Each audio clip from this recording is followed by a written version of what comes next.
Okay, what's up YouTube? This is Richie from Boston. I'm going to do a couple part series because I've been bad and I've been telling the truth and YouTube doesn't like that. So they relegated me back to the realm of 15-minute long videos. So this bug out bag video is going to have to be 2 parts.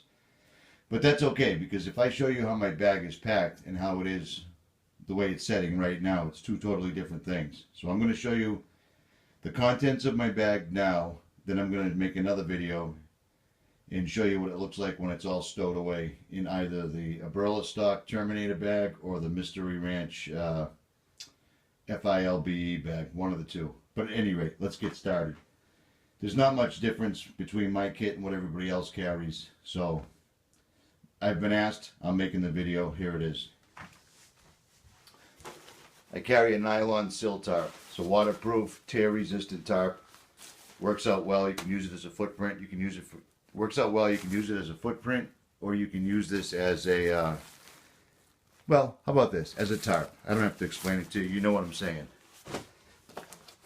511 gears, 511 gear bag with a really, really good pair of binoculars in it. It's worth the wait. I have a 2 Hawks War Beast tomahawk. This works out well because it does several different jobs. It's also on a nice leather drop loop. It's incredibly sharp. You can use this for self-defense or you can use this for prepping wood. It works either way. If you lose the handle, you can simply make another one. But this is really good hickory. So, for processing wood, you can either use the Laplander, which is phenomenal. But I happen to carry the 𝗙𝗲𝗍𝗍𝗍 Laplander and a Pocket Boy as backup. This knife has been to the Smokies and the Rocky Mountains with me. This saw, I mean, and it's a beast. It blows through wood, no problem. So, I have a Mountain Hardwear sleeping bag inside this compression. It goes down to minus 10 degrees. I have it in a compression bag, so it's pretty compact the way it sits now. In this Sea to Summit dry sack, I have a Mountain Hardwear Tangent 2 4-season tent. I'll leave a link. I've already got a video of this thing set up. It's a little bit heavy, but it's a good pack. It's a good bag. It's a good tent, I'm sorry. For cooking, boiling water, I carry this this canteen. I got this from Dave Canterbury's site, and it works out really, really well. Comes apart. You can use this to make a fire underneath. Comes with a bowl, which works out really well. It's all very functional. It's all been tested in real life. And inside the canteen, I carry a Sawyer water filter and 2 Sawyer bags, one for dirty water and one for water after it's been processed. So this is for cooking and drinking water.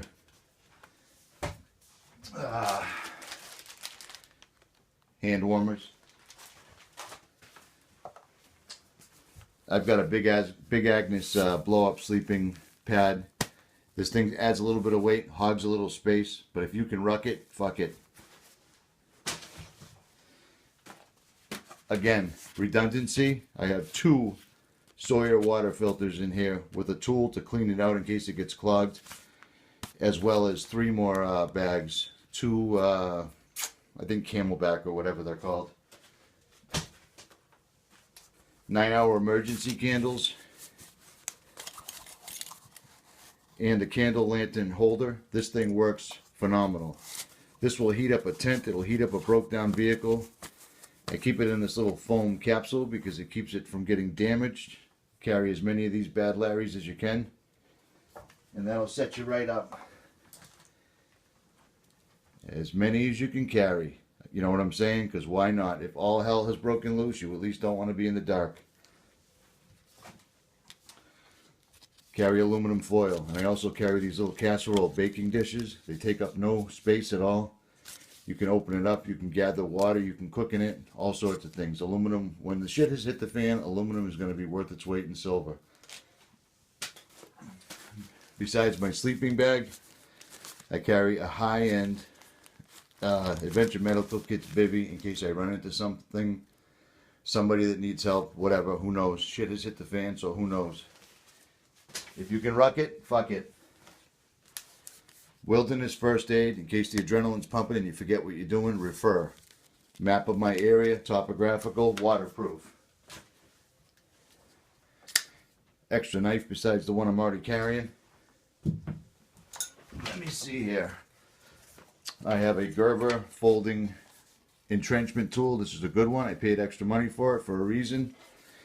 And I also have a U-Dig-It small cat hole tool made in America. And again, if you can ruck it, fuck it. It's all about weight. I carry a sewing kit. And you might as well, I got a couple of X-Acto surgical blades in there, nail clippers, and I carry an additional small sewing kit, redundancy. Quick clot. Figure it out, learn how to use it, it will save your life. Another emergency blanket. This is an Adventure Medical Kit. It's a larger one, so. Let's see, what else do we have here? Goal Zero. It's a solar panel. This will keep my AA's recharged, my AAA's recharged, the adapter.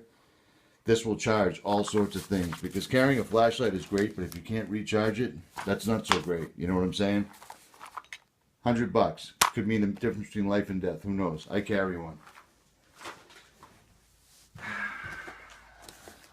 This is my fire kit. I have hundreds of waterproof matches, survival setups, and numerous ways to start a fire. Emergency candle, ferrocerium rod. I even got the Bear Grylls fire starter.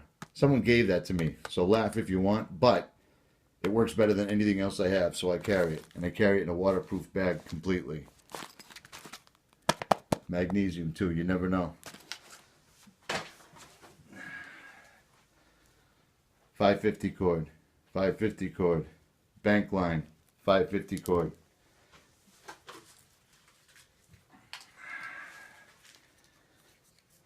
A safety flare made for a motorboat. These could save your life. At least carry one and make sure it works. Don't test it, make sure it works though. So laser bright. These are military grade glow sticks. They run on numerous batteries, but these things last for several hundred hours, so they're good to have. They're expensive though. These are $80. A Sharpie. Write in the rain, at least one or two. You never know when you need to write a note or write down directions. Fishing leaders. You can use these to make snares. You can use these for a lot of things. They don't take up any weight at all. You know what I mean? So you know what's going on. This is a dynamo. Solar. The solar is pretty much useless. But radio, all sorts of different things on this. It's an emergency gig. You know what I'm saying?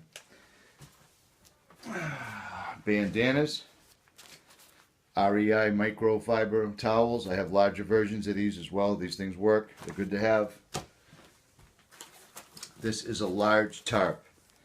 A large tarp. I don't have to take the tent with me. It's one or the other, but it's winter time, so I'm taking them both. There's pegs in here and rods. Sam Splint, part of your first aid. Carry this thing. It could save your life.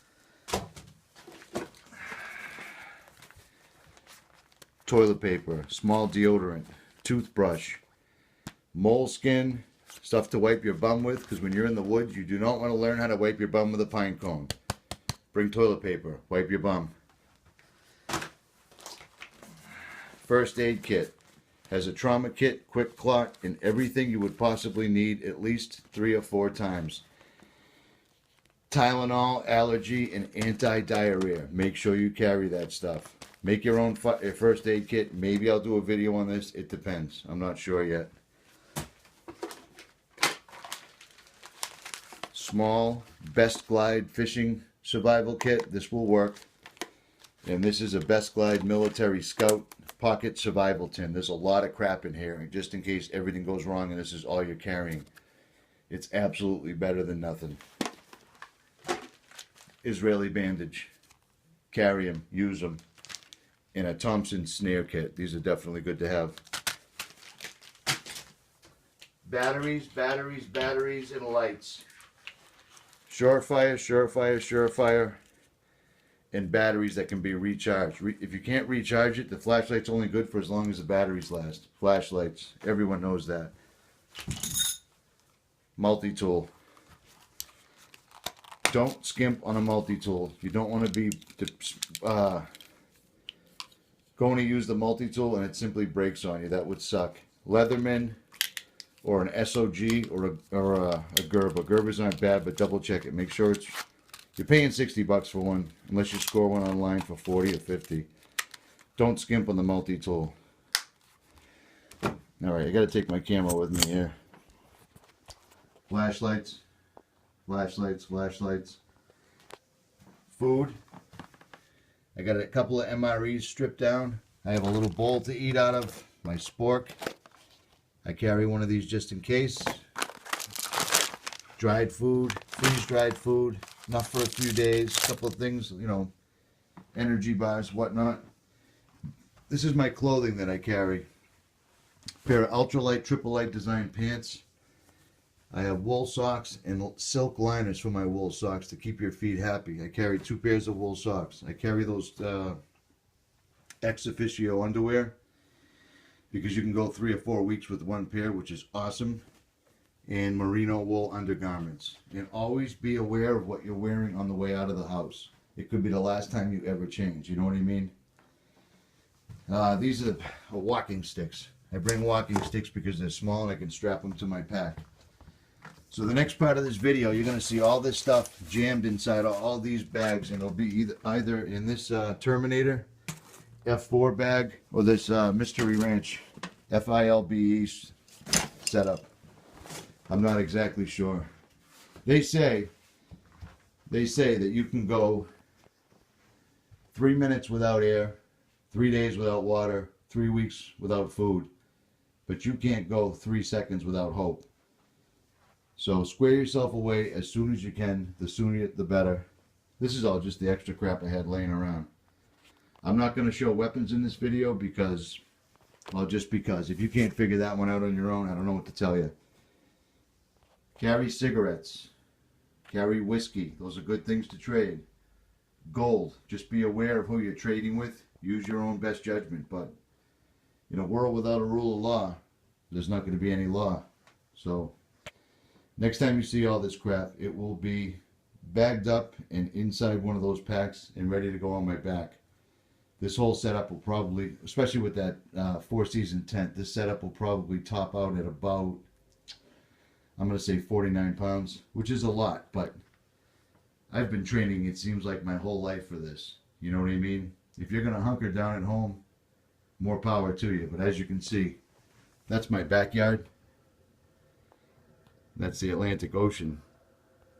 And that's only the harbor. The real ocean is across the street from my house. So if I bug out, I may not be able to stay at my house. And I am quite prepared for it, for the most part. But hey, if this is the end for all of us, I've lived a good life. I'm 48 years old. I haven't seen everything I want to see, but this world is just becoming so ridiculously evil. It did say that in the end, good would become evil and evil would become good. I'm going to have to say that we're there. There's no two ways about it. No two ways about it. I've never seen it speed up so much in my life. The last 10 years has been a whirlwind. The country's never been more divided. Police officers are killing people on the regular, no problem. Every day there's a new terrorist. Every day there's a new disease that's going to kill you. And it's all bullshit. And except for the occasional Jeffrey Dahmer here and there, we don't even have terrorist attacks. Nothing in this world would go wrong if we didn't have governments blowing shit up and trying to keep people scared. It's just really sad to me. So the reason I make this stuff is I have this pull inside of me that tells me there's somebody out there that does matter and I'm supposed to save them. As ridiculous as that may seem, that's why I do what I do. Anyways, Richie from Boston. This is my bug out bag part 1. I'll upload this after this mess is in a bag.